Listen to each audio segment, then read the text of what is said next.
بسم اللہ الرحمن الرحیم۔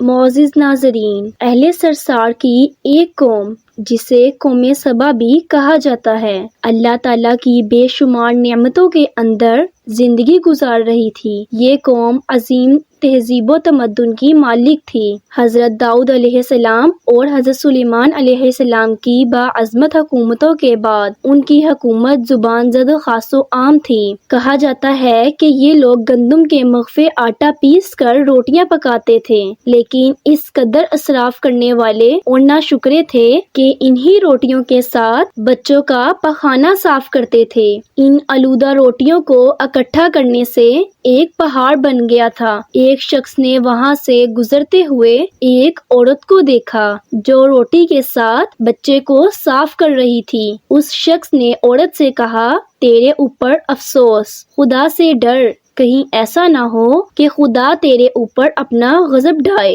اور تجھ سے اپنی نعمت چھین لے۔ اس عورت نے جواب میں مذاق اڑایا اور مغرورانہ انداز میں کہا، جاؤ جاؤ، گویا کہ مجھے بھوک سے ڈرا رہے ہو۔ جب تک سرسار جاری ہے مجھے بھوک سے کسی قسم کا کوئی خوف نہیں ہے۔ کوئی زیادہ عرصہ نہیں گزرا تھا کہ اللہ تعالیٰ نے ان لوگوں پر اپنا غضب ڈھایا۔ پانی جو کہ زندگی کی بنیاد ہے ان لوگوں سے چھین لیا تھا۔ قحط نازل ہوا۔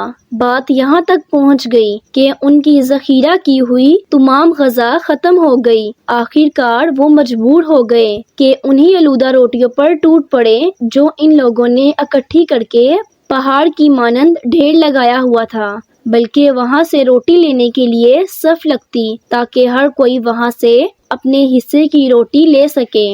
کفران نعمت، قحط اور ان کی بدحالی کے بارے میں متعدد روایات میں موجود ہے۔ سورہ نحل کی آیت نمبر 112 اور 113 میں یوں ارشاد ہوتا ہے، اور اللہ نے اس قریہ کی بھی مثال بیان کی ہے جو محفوظ اور مطمئن تھا۔ اس کا رزق ہر طرف سے باقاعدہ آ رہا تھا، لیکن اس دریا کے رہنے والوں نے اللہ کی نعمتوں کا انکار کیا تو خدا نے انہیں بھوک اور پیاس کا مزہ چکھایا، صرف ان کے ان اعمال کی بنا پر کہ جو وہ انجام دے رہے تھے۔ اور یقیناً ان کے پاس رسول آیا تو انہوں نے اس کی تکذیب کر دی، تو پھر ان تک عذاب پہنچا کہ یہ سب ظلم کرنے والے تھے۔ اس واقعے کا یوں نتیجہ نکلا ہے، یہ ہم نے ان کی ناشکری کی سزا دی ہے اور ہم ناشکروں کے علاوہ کسی کو سزا نہیں دیتے۔ امید کرتی ہوں کہ آپ کو یہ ویڈیو پسند آئی ہوگی۔ اگر ویڈیو پسند آئی ہے تو لائک کریں، چینل کو سبسکرائب کریں۔ اگلی ویڈیو تک اجازت دیجیے۔ اللہ حافظ۔